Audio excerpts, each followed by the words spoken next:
hundumaa gooftaan gaarii godhee maal dadhabaa eenyutu danda'a haa ulfaatu maal gammasaa ga'a.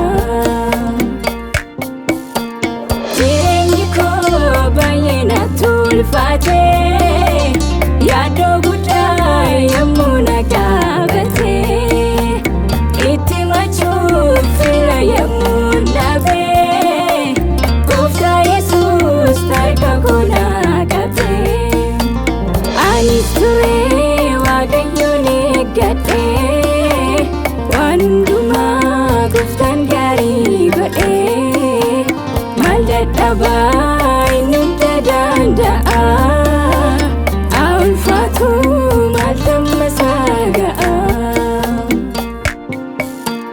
Hin argumii ani kana keessaa hunda caalaa gooftaan ogummaasaa maalan jedhee maalan deebisaa gammachuudhaan maqaasaa leellisaa.